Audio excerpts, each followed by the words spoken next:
selamat datang di podcast kami. Nah, pada podcast kali ini kami akan membahas tentang energi alternatif. Nah, karena energi alternatif ini, karena BBM ini tidak bisa diperbarui, maka kita harus menggunakan cara alternatifnya. Gimana sih caranya? Nah, sebelum masuk ke pembahasannya, di sini kita akan perkenalan diri masing-masing nih. Perkenalkan, nama saya Excel. Hai guys, nama saya Giordano. Hai guys, aku Evelyn. Di sini kami bersama dengan tamu spesial. Halo. Kak, bisa diperkenalkan mungkin dirinya? Iya, halo teman-teman dari Stella Maris ya. Iya. Ya, nama saya Jenny.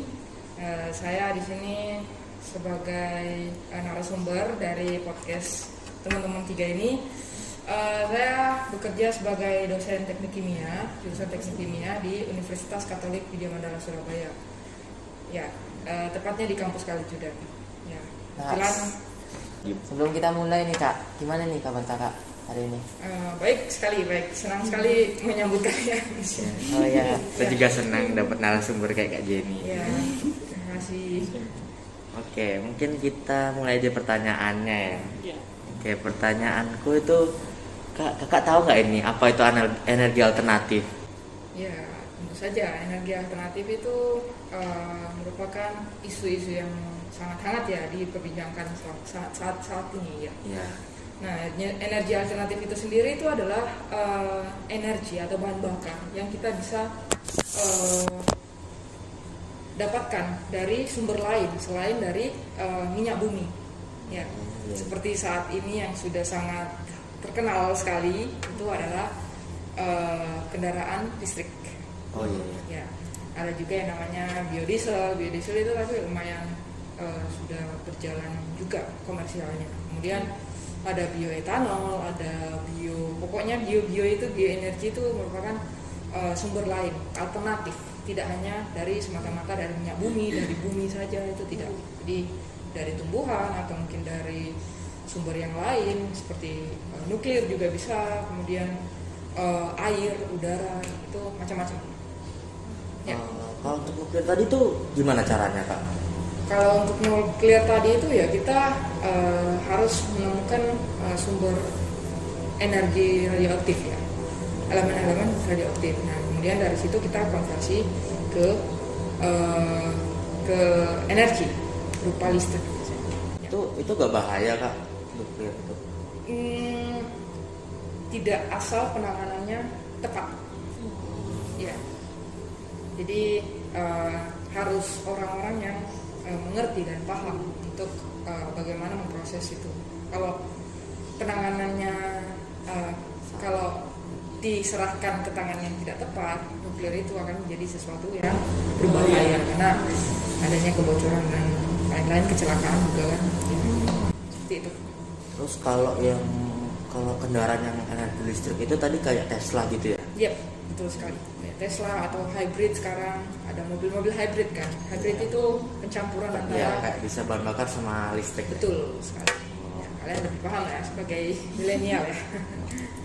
Nggak paham sebenarnya, tapi tahu kata arti hybrid yang artinya dua kali itu kan. Iya, betul.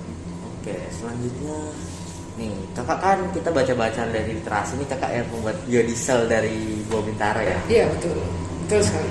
Ya, Itu aku kok bingung, kok kakak bisa kepikiran buat gitu tuh dari mana gitu? ya, jadi dulu topik skripsi saya waktu saya S1 itu sebenarnya sudah lumayan lama ya, 2015-2016 itu kepikiran membuat biodiesel dari biji buah bintaro. Kenapa? Karena saya lihat di jalan-jalan, terutama di kali-kali, kita kan kampus saya kan di dekat kali ya, itu banyak sekali pohon-pohon bintaro. Ini kok jatuh-jatuh buahnya kok banyak gitu, ini buah apa sih? Terus saya cari, tanya dosen, diskusi sama dosen, oh ini bintaro. Bintaro itu buah yang sering digunakan untuk mengusir tikus karena dia lumayan toksik. Iya. Ya, mengusir tikus atau penghilang bau, makanya itu banyak di kali-kali. Nah, di situ ternyata kita cari-cari literaturnya, ternyata bijinya itu mengandung banyak minyak. Ya, banyak minyak itu kita bisa konversi teman-teman dari minyak ke biodiesel. Makanya itu kita sebutnya biodiesel. Biodiesel dari biomasa diubah jadi bahan bakar. Ya, kalau misalkan diesel biasa atau solar biasa itu dari minyak bumi. Ya, sementara ini kita bisa konversi dari minyak vegetable oil atau minyak tumbuhan. Ya, itu dikonversi menjadi biodiesel. Gitu. Jadi dari situ sih kepikirannya. Jadi sesuatu yang lebih bernilai dan juga lebih bisa dijual ya daripada hanya menjadi limbah ya di sekitar jalan itu kan juga mengganggu. Ini kita kumpulkan terus kita lihat bisa jadi apa, bisa jadi sesuatu. Jadi bijinya itu mengandung lumayan banyak minyak, sekitar 40 sampai 60%. Seperti itu. Kak, untuk pembuatan biodieselnya kakak masih buat sampai sekarang kak? Dulu stop sampai di publikasi. Kita ada buat publikasi artikel ilmiahnya. Dari situ kita menuliskan kalau hasil penelitian kita itu sampai sekarang itu adalah ini. Tapi sudah setelah saya S1 di sini, kemudian saya S2 di Taiwan dan S3 di Taiwan, itu penelitian ini tidak saya lanjutkan lagi. Mungkin kayaknya dosen saya ada melanjutkan penelitian. Tapi saya waktu itu sudah melakukan penelitian yang lain lagi. Terus Kalian juga bisa sebagai generasi muda ya. Iya. itu kakak nyari buah bintangnya kesusahan kak? Enggak, kebetulan kita di sini kan dekat kali kan ya, jadi banyak sekali buah-buah Bintaro yang lumayan berjatuhan di sini sebenarnya. Kita saya dan teman saya ada satu partner itu enggak sampai manjat kok, enggak sampai nyarinya sedotan enggak, karena di sini banyak sekali teman-teman yang berjatuhan malahan dan tidak di. Soalnya aku jarang tuh lihat buah bintaro bentuknya kayak Mungkin apa. setelah ini kalian bisa lewat Kaliwarang ini, ya kalian bisa lihat-lihat, oh ternyata banyak. Mungkin lihat temennya seperti itu. Terus biodiesel itu kayak apa ya maksudnya? Mungkin. Iya, seperti yang saya sudah jelaskan tadi ya, biodiesel itu adalah bahan bakar solar. Kita sebutnya solar ya kalau bahasa Indonesianya. Diesel itu bahasa Inggris. Solar yang diproduksi dari biomasa. Ya, seperti minyak jelantah, minyak vegetable oil, atau misalkan minyak kelapa sawit juga itu. Jadi kenapa kita bergeser dari minyak bumi ke minyak vegetable oil misalkan ya? Karena vegetable oil kita bisa produksi terus menerus. Sedangkan minyak bumi ini akan habis. Produksinya juga lumayan membutuhkan waktu yang berabad-abad. Kalau misalkan dari tumbuhan itu kan ya dia akan terus tumbuh kan, dia akan terus menghasilkan buah, jadi akan sustainable, berkelanjutan istilahnya. Ya, jadi sumbernya itu tidak habis, kita tidak mengalami kelangkaan. Terus Ya, itu namanya biodiesel. Tapi biodiesel itu hanya saya perlu jelaskan, itu biodiesel itu adalah solar ya. Jadi untuk gasolin, ada etanol juga, bioetanol, ada bioaftur. Itu ini macam-macam. Bisa dijadikan bioenergi.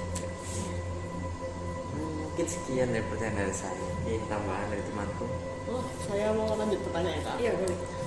Bagaimana proses pembuatan dari biodiesel itu kak? Proses pembuatannya itu adalah jadi kita ada minyak kan ya, minyak vegetable oil itu biasanya kita sebutkan triglycerida. Itu rumus kimianya mungkin kalian sudah pernah ada dengar itu lipida ya, minyak ya, lemak minyak itu kita bisa konversi menjadi biodiesel yang nama kimianya itu fatty acid methyl ester ya. Jadi dari minyak ini kita tambahkan metanol, kita reaksikan dengan bantuan katalis, namanya katalis. Katalis itu mempercepat laju reaksi. Kalau tidak ada katalis, penggunaan katalis, mungkin reaksinya akan berlangsung lama, berhari-hari atau minggu-minggu. Namun dengan adanya bantuan katalis, itu kayak istilahnya mak comblangnya. Ya, mempercepat reaksi itu. Iya. Ya mungkin jadi sejam 2 jam seperti itu. Dengan bantuan katalis dia akan bereaksi membentuk fatty acid methyl ester atau biodiesel. Jadi fatty acid methyl ester asam lemak, ester metil ya. Seperti itu. Dan juga ada produk sampingnya lain yaitu glycerol. Tapi mungkin dengan proses pemisahan itu kita bisa pemisahan dan pemurnian itu kita bisa mendapatkan biodiesel dengan pemurnian yang tinggi seperti itu. Pembuatan biodieselnya berlangsung lama kan? Dengan bantuan katalis, tergantung katalisnya efektif atau tidak. Kalau efektif itu mungkin tidak seberapa lama, sejam 2 jam selesai. Nggak sampai 1 hari kak? Nggak sampai, kalau nggak ada katalis itu lama. Nah, ini balik lagi ya, kita pelajaran kimia, teknik kimia juga mempelajari proses-proses produksi seperti itu. Jadi reaksi kimia, gimana caranya kita efisiensikan suatu proses itu menjadi lebih cepat, lebih efisien, lebih benefit lagi seperti itu. Untuk pembuatan biodiesel per liternya itu berapa ya kak harganya? Harga pembuatan per liter, nah sebenarnya itu saya kurang tahu ya kalau realnya, tapi mungkin akan lebih mahal dari proses pemurnian atau refinery menggunakan dari minyak bumi seperti itu. Jadi mungkin harganya itu ya lumayan, tapi dampaknya ke lingkungan itu akan jauh berbeda. Itu Kak. Jadi kakak ini ngebuat biodieselnya ini tanpa pengeluaran uang sedikit pun gitu? Kebetulan ada bukan uang pribadi ya, tapi uang dari pembimbing. Iya. Jadi pembimbing itu mensupport kita untuk melakukan penelitian. Jadi simbiosis mutualisme. Jadi saya juga karena saya tidak ingin mengeluarkan uang lebih kantong saya itu, jadi saya bikin proposal mengajukannya ke program Kementerian Pendidikan pada waktu itu. Kemudian saya mengikuti lomba-lomba itu, dari situ saya mendapatkan lumayan dana penelitian. Jadi dari dana itu saya gunakan untuk penelitian saya. Kemudian juga dibantu disupport dari pembimbing, dosen-dosen pembimbing pada waktu itu. Jadi kita bekerja sama untuk menghasilkan sesuatu yang bernilai dari segi ini ya, segi pendidikan dan sains. Kelebihan dan kekurangan dari penggunaan biodiesel itu? Kelebihan dan kekurangannya seperti yang sudah di-mention sama Evelyn tadi, yaitu kekurangannya adalah mungkin proses produksinya yang membutuhkan biaya yang lebih. Kenapa? Karena ya membutuhkan seperti minyak vegetable oil, kemudian juga katalis seperti itu, dan juga proses pemurnian lanjut ya. Tapi untuk dampak kelebihannya itu ke lingkungan lebih. Kenapa? Karena biodiesel itu istilahnya kita peroleh dari biomasa, dimana kalau konversinya itu mungkin akan hanya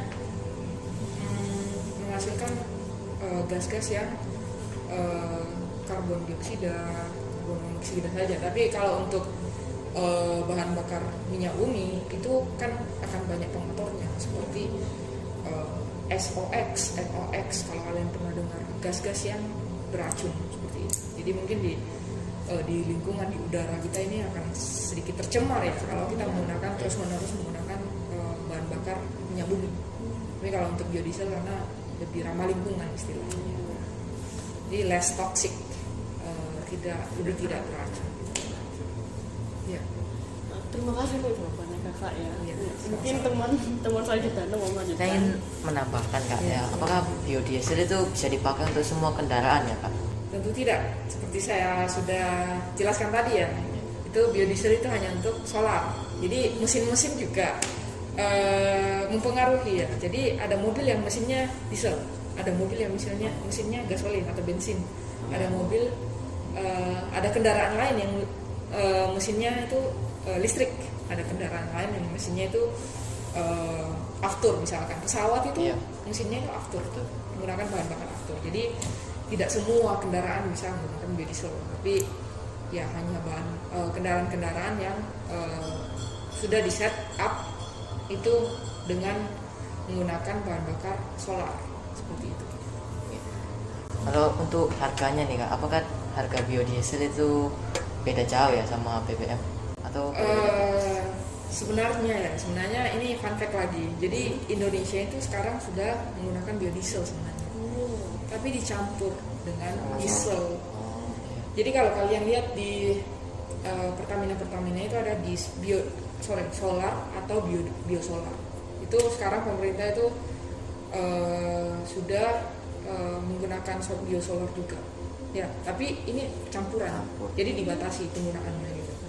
Nah, sekarang ini masih digunakan B30. B30 itu artinya 30% biodiesel. 70%-nya itu solar. Ya, dari minyak bumi. Jadi tadi juga saya ada baca-baca itu katanya karena kita mendapatkan subsidi dari pemerintah. Jadi harga biodiesel itu sekarang B30 itu sekarang 5.000-an sekian. Ya, tapi tadi baca juga.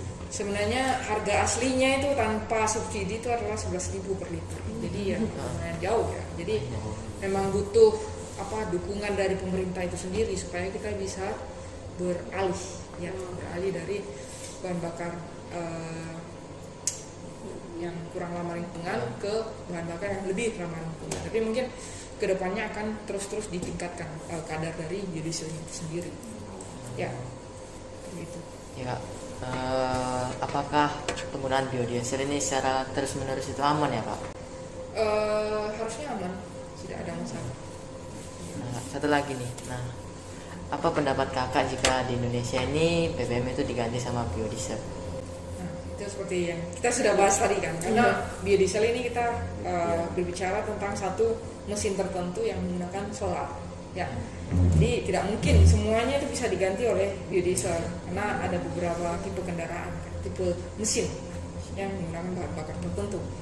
Jadi mungkin nanti B yang tadi saya sudah jelaskan itu mungkin B itu akan bisa sampai B100 ya. Jadi kita harapkan bisa sampai B100. Jadi tidak menggunakan bahan bakar minyak bumi lagi, melainkan biodiesel ya.